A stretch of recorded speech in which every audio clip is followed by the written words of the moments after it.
ऐसे ही तो नहीं ना देखें उसने नाम इतने सारे अपने रखे हुए। जब आप अल्लाह के सारे नामों को मतलब के साथ पढ़ेंगे, तो आपको ये अंदाज़ा होगा कि आपको जिसने इस दुनिया में भेजा है, वो हर एक चीज़ के ऊपर कादिर है और वो कितनी ताकतवर और कितनी पावरफुल ज़ात है कि दुनिया की हर चीज़ को वो कंट्रोल कर रहा है। और उसके उसके कुन के साथ हमेशा चीज़ें होती हैं, और जहाँ पे वो कुन नहीं कहता, पूरी दुनिया ज़ोर लगा दे, सारे मिल के ज़ोर लगा दें, नहीं हो सकता।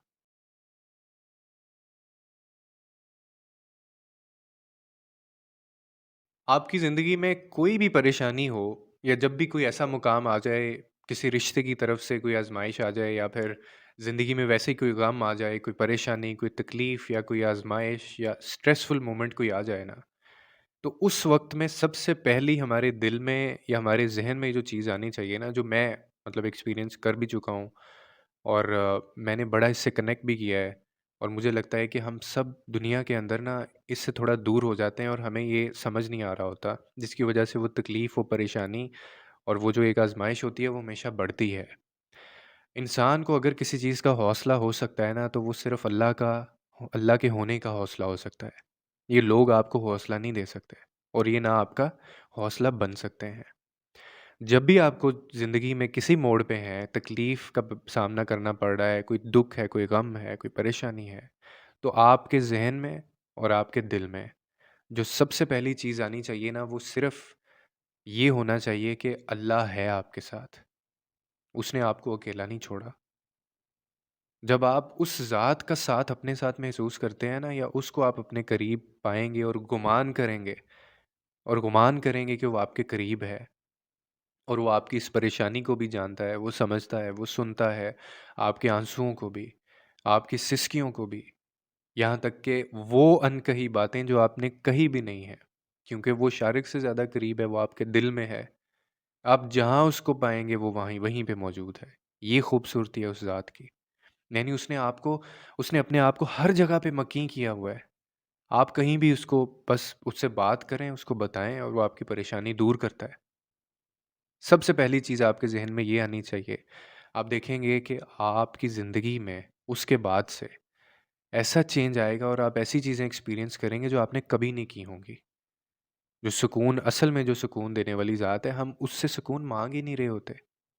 हम उसके हम तो उसके बंदों से सुकून माँग रहे होते हैं, जिनकी औकात नहीं होती कि वो आपको सुकून दे सकें। जो खुद उसके मोहताज हैं वो सुकून लेने के लिए। तो ये हम सब में ये कहीं न कहीं कमी होती है, और इसका ताल्लुक कहीं न कहीं हमारे ईमान से भी होता है कि हमारा उसके ऊपर भरोसा, वो ताल्लुक मज़बूत उसके साथ होता ही नहीं है। हमारा क्या होता है कि हमने हमेशा अल्लाह से उस वक़्त कनेक्ट करना होता है जब पानी सर से ऊपर चला जाता है। तब तो फिर याद आना ही होता है ना, और तब याद आया तो क्या याद आया? तो एक बात कि सबसे पहले आपको जो ज़ात याद आनी चाहिए, वो अल्लाह की ज़ात होनी चाहिए। दूसरा, उसके जो नाम हैं, अल्लाह के जो नाम हैं, अल्लाह के नामों को उनके मतलब के साथ पढ़ा करें, समझा करें। अगर आपने अभी तक अल्लाह के सारे नाम नहीं पढ़े हैं, और उनके मतलब के साथ अगर आपने उनको नहीं पढ़ा है ना, तो आप उस ज़ात को पूरे तरीके से एक्सप्लोर नहीं कर पाए। आपको पता ही नहीं है कि आपका क्रिएटर है क्या, और आपके क्रिएटर जो है उसके इख्तियारात में कौन-सी चीज़ें हैं। वो किस-किस चीज़ के ऊपर कादिर है। ऐसे ही तो नहीं ना देखें उसने नाम इतने सारे अपने रखे हुए। जब आप अल्लाह के सारे नामों को मतलब के साथ पढ़ेंगे, तो आपको ये अंदाज़ा होगा कि आपको जिसने इस दुनिया में भेजा है, वो हर एक चीज़ के ऊपर कादिर है, और वो कितनी ताकतवर और कितनी पावरफुल ज़ात है कि दुनिया की हर चीज़ को वो कंट्रोल कर रहा है।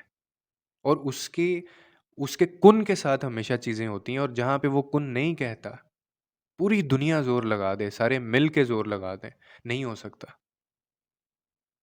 मसला ये है कि हमने पढ़ा ही नहीं होता। हम अपने रब को पूरे तरीके से जानते ही नहीं हैं। जब आप किसी ज़ात को अच्छे तरीके से जानते ही नहीं हैं, तो उसकी तरफ से आप क्या डिमांड कर सकते हैं? आपको क्लैरिटी नहीं होगी कि आपने इससे माँगना क्या है। ये तो हमें पता है वो हर चीज़ पे कादिर है। क्या आपने मतलब के साथ पढ़े हैं नाम उसके? क्या आपने उसके इख्तियारात को एक्सप्लोर किया है, जाना है? अगर आपने जाना होता या आपको पता होता, तो फिर आप इस तरह से परेशान और इस तरह से बेचैन ना होते। کیونکہ دلوں میں سکون اتارنے والا بھی وہی ہے اگر ہم نے اس سے سکون مانگا ہو تو۔ اور پھر ہمارے ساتھ پرابلم یہ ہوتا ہے کہ کچھ بھی ہمارے ساتھ جب بگڑتا ہے نا، کوئی پریشانی آتی ہے، ہم اپنے فیصلوں کی طرف دیکھنا شروع کر دیتے ہیں، ہم اپنی اسٹریٹجیز کی طرف دیکھنا شروع کر دیتے ہیں، ہم اپنی پلاننگ کی طرف چلے جاتے ہیں اور اپنے آپ کو ہم کوسنا شروع کر دیتے ہیں، اور پھر آگے فیوچر کا ہمیں پتہ نہیں ہوتا۔ جبکہ سچ یہ ہے کہ ہم لوگ کمزور ہیں، ہماری کیا اوقات ہے کہ ہم نے کسی چیز کو ٹھیک کرنا ہے اور کسی چیز کو غلط کرنا ہے۔ تو اگر ہم اپنی زندگی میں یہ سمجھ جائیں کہ اللہ کی طرف سے جو ہمیں مدد ملتی ہے اور وہ جو ہماری اصلاح کر سکتا ہے، وہ جو ہماری غیبی مدد کر سکتا ہے، وہ ہم لوگ خود جتنا مرضی اسٹریٹجی سیٹ کر لیں، ہم نہیں کر سکتے۔ تب ہم اپنی طرف دیکھنا شروع کر دیتے ہیں اور پھر کام ہمارے سیدھے نہیں ہوتے۔ اسی لیے نہیں ہوتے کہ ہم اس کی طرف سے مطمئن ہی نہیں ہوتے، ہم نے اس کے اوپر کوئی چیز چھوڑی نہیں ہوتی۔ ایک چیز غلط ہوئی ہے، اب ہم اس کو فوراً اسی طریقے سے ہم پھر چلانا شروع کر دیتے ہیں۔ میں نے آپ کو پہلے بھی ایک ویڈیو کے اندر شاید کہا تھا کہ پرانا جو وقت تھا نا، جو صحابہ کرام ہوتے تھے، ان پہ جب بھی کوئی اللہ والے لوگ ہوتے تھے، ان پہ جب بھی کوئی پریشانی، دکھ، تکلیف آتا تھا نا، تو وہ سب سے پہلے کیا کرتے تھے؟ مصلی بچھاتے تھے، نماز پڑھتے تھے اور اللہ سے بہتری کی امید لگا لیتے تھے اور مانگنا شروع کر دیتے تھے۔ وہ کہتے تھے کہ جو مسئلہ، جو پریشانی آئی ہے، اس کو تو ہم دیکھیں گے بعد میں، وہ تو حل جو ہونی ہے اس کو تو ہم بعد میں دیکھتے ہیں، پہلے آپ مصلی بچھائیں، پہلے آپ اللہ کے حضور پیش ہوں، پہلے آپ اس سے مانگیں، اس سے مدد مانگیں، آپ دعا کریں کہ سب کچھ ٹھیک ہو جائے۔ کیا ہمارا یہ رویہ ہوتا ہے؟ تو اسی لیے ہمارے مسئلے حل بھی نہیں ہوتے۔ ہمارے آدھے مسئلے جو ہیں نا، وہ حل ہو سکتے ہیں اگر ہمارا اللہ تعالیٰ کے ساتھ وہ تعلق جڑ جائے جو ہونا چاہیے، لیکن افسوس کے ساتھ کہ ہم اس طرح کا تعلق ابھی تک بنا نہیں پائے۔ امید ہے آپ کو اس ویڈیو سے کوئی نہ کوئی انڈرسٹینڈنگ ملی ہوگی۔ لوگوں کے لیے آسانیاں پیدا کریں، رب آپ کے لیے آسانیاں پیدا کرے گا۔